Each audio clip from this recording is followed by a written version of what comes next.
Hey guys, it's Susie. Welcome back to the channel. If you're new here, hi, hello. I hope you're all having a wonderful morning, day, afternoon, evening, night, whenever y'all are watching this. If you're watching this, thank you so much for being here. Before we get into this video, you like my shirt? It says make pedophiles afraid again. Anyway, we are going to read stories 7 through 9 of Ghost Stories of the Stanley Hotel and the Estes Valley, Volume 1. Story 7, London Bridge. One of the many Estes Valley inns was ending the tourist season. The entire summer had been booked to capacity, and the World Series week was no exception. The usual routine was followed by the lodge staff, good food and drink, light dinner time music provided by a local pianist, and a large screen TV just waiting to telecast the third game of the World Series from Candlestick Park in San Francisco the next day. The evening passed uneventfully, and guests began to retire to their rooms. Eventually, the dining room and downstairs lobby were empty. The night desk managers set about turning off the majority of lights and extinguishing candles. 2 lights, above the staircases on either side of the main lobby, were left on for safety reasons. All was quiet. The next morning, a middle-aged couple coming down for breakfast stopped first at the front desk. They were clearly unhappy. "Say, I just want to report that we didn't appreciate all that noise that was allowed last night." "Beg your pardon, sir? What noise was that?" "Oh, come on now. It was plenty loud. Bunch of little kids running up one staircase and down the other." Don't tell me you didn't hear anything." "I'm afraid not, sir. Besides, there were no guests registered with children last night. Perhaps it was someone's TV?" "No, sir. These kids were out there," he said, motioning to the 2 staircases. "They were running around and singing. They sang all sorts of verses to 'London Bridge is Falling Down.' And then they'd run up the stairs, over the landing, then down the other stairs. I know what I heard." "Yes, sir. I'm sorry if you were disturbed. I just don't know what to do about it, since we have no record of anyone here with children," the desk manager said, clearly perplexed. "Come, dear," the man's wife urged. "Let's get breakfast." The man grumbled something and followed his wife to the dining room. Several more couples stopped by the manager's desk, registering the same complaint: children running on the stairs and landing and singing verses of "London Bridge is Falling Down." Around 9 o'clock that morning, an English lady approached the desk manager. He stilled himself for another complaint. "Good morning, I say. I wonder if you could tell me who the other British guests are? I heard the children singing the verses of "London Bridge is Falling Down." Something I'm quite sure American children don't even know. I'd like to breakfast with my countrymen if possible." "I'm sorry, madam. We have no other British guests at the moment," the desk manager said, paling as he spoke. "Perhaps someone's TV?" he offered lamely.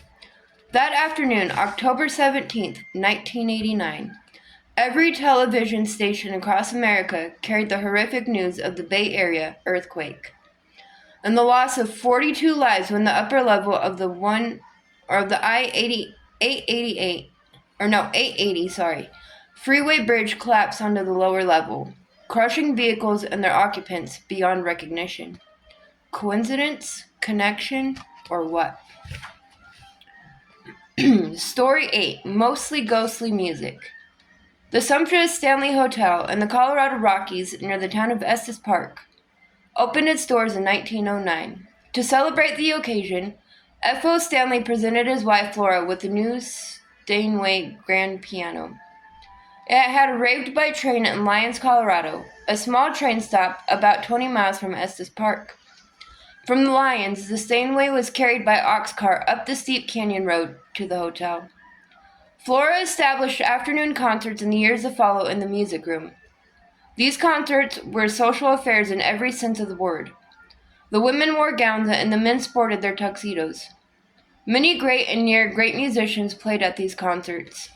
Ultimately, the music extended to weddings and more recently to the Stanley Concert Series. As time passed, stories began to surface about the music room and its grand piano. One of the strangest involved the night manager of the hotel. It was in the early 1980s. The night manager, John, checked his watch. It was 11:30 p.m. Thunder rolled outside after each flash of lightning. He walked to the front door and looked out. It was raining with a vengeance. "Glad I'm inside tonight," he said to the empty lobby. The lights flickered. "Boy, just like in the movies, a bad storm, lights about to go out, and no one around." He continued to no one. "Guess I'd better get back to work." John went back behind the reception desk and began going over his usual paperwork. He was engrossed in what he was doing. Then, what? He looked up, peering over the desk. Nothing. "How about that? I'm spooked by the storm," he laughed. He went back to his paperwork again, this time determined not to be distracted. Within a few moments, there it was. Music. Who in the world has a radio on down here? John walked out into the lobby, ready to ask whoever it was to be considerate of the guests upstairs and to turn the radio off. Entering the lobby, he looked around but saw no one. However, the music room lights were on. Had I forgotten to turn them off? So he headed in that direction. As he approached the door to the music room, he could see the piano keys moving, filling the room with beautiful music, but no one was sitting at the piano. As he stepped across the threshold of the room, the music stopped. "No, I don't think I believe what I'm seeing. Of course not. At least I don't think so."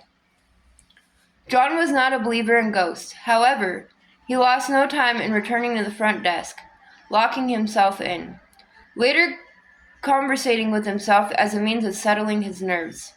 He came to a conclusion. Perhaps Flora was again happy that guests were at the Stanley, able to hear the music of her beloved Steinway. And Story 9. A Psychic Interpretation. Fall colors, bright yellows, golds, and oranges, painted the mountains in their most vivid finery. It was a beautiful, mild October, and plans were being finalized for the shining Halloween costume ball, an annual event at the Stanley Hotel since the late 1980s. In addition to a big band on stage, there was dinner with drinks. Best of all was a costume contest with prizes, overnight stays at the hotel. The costume party was delightful. Handsome princes, horrific ghouls, hilarious theme couples, and an assortment of other Halloween delights. A vampire met the waitress from hell. "Blanche, I want a decanter of in blood," the vampire requested. "Come off it, Buster.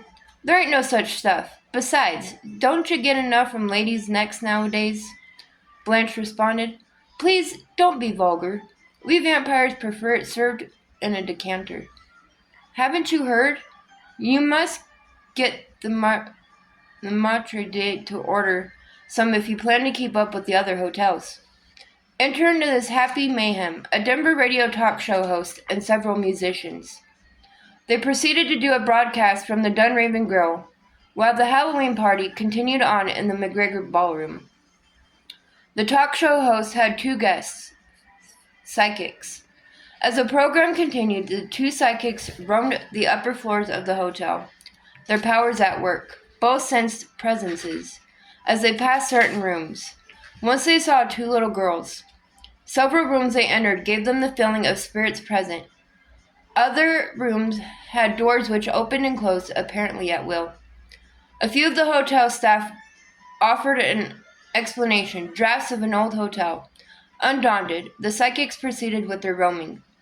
"I know I saw those little girls back there, didn't you?"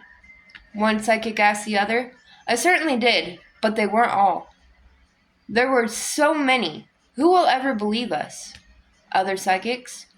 "Well, at least the spirits were all friendly, or at least benevolent, benign. I didn't feel a single threat, did you?" "No, not at all. They just seemed to be hanging around, that's all, just like some of the staff said." Several years later, an executive of the Stanley accidentally met up with one of the psychics who had been at the Dunraven Grill as a talk show guest. As they chatted about the occasion, the executive asked the psychic why she had not been back to the Stanley. What followed truly surprised the executive. "I'll never return to the Stanley, not ever." "For goodness sakes, why not? You determined that the spirits are pleasant." "Yes, of course that's true. But there are so many of them. My mind got all jumbled up. Even psychics have limits to their talents." And that, my friends, is stories 7 through 9. I hope you all enjoyed it. If you did, please give me a big thumbs up. Happy St. Patrick's Day. Again, make P3DOs afraid again. Something I stand in 100%. Anyway, I hope you all have a wonderful rest of your morning, day, afternoon, evening, night, whenever y'all are watching this. If you watch this, thank you so much for being here. I will see you guys again real soon with another video. Bye, guys.